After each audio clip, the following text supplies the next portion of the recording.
March মাসের মাঝামাঝি 15ই March গ্রহরাজ সূর্য কুম্ভ রাশি ছেড়ে দেবগুরু বৃহস্পতির রাশি মিনে প্রবেশ করতে চলেছেন। জ্যোতিষশাস্ত্রে সূর্য হল আত্মা, ক্ষমতা এবং আত্মবিশ্বাসের কারক গ্রহ। জলের রাশি মিনে অগ্নিতত্ত্বের গ্রহ সূর্যের এই প্রবেশ অত্যন্ত তাৎপর্যপূর্ণ। নমস্কার, আমি জ্যোতিষী শ্রী বিনায়ক সোহম রায়।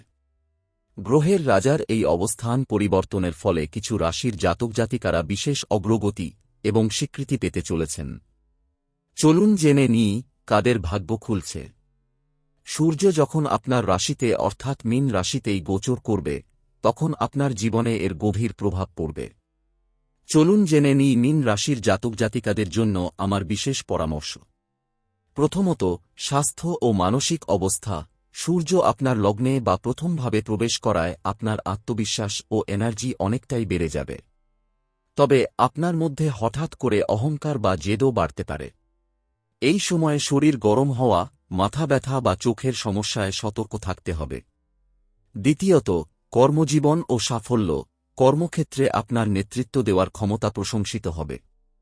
সমাজে সম্মান ও প্রতিপত্তি বৃদ্ধি পাবে।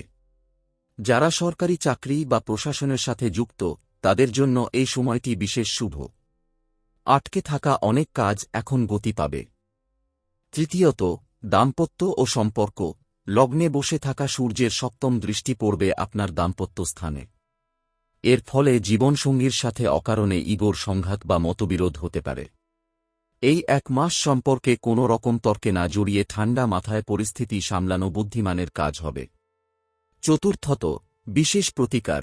সূর্যের অশুভ প্রভাব কাটাতে এবং শুভ ফল পেতে প্রতিদিন সকালে স্নানের পর তামার পাত্রে সূর্যদেবকে জল অর্পণ করুন।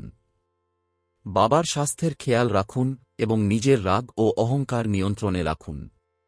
মীন রাশিতে সূর্যের এই গোচর আপনার ব্যক্তিগত জন্মছকে ঠিক কী প্রভাব ফেলবে তা বিস্তারিত জানতে এবং সঠিক প্রতিকার পেতে যোগাযোগ করুন জ্যোতিষী শ্রী বিনায়ক সোহম রায়ের সাথে।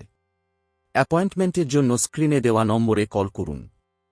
মনে রাখবেন, সবার জন্মছক আলাদা, তাই ফলাফলও ভিন্ন হতে পারে। ভিডিওটি ভালো লাগলে লাইক ও শেয়ার করে অন্যদেরও জানার সুযোগ করে দিন। ধন্যবাদ।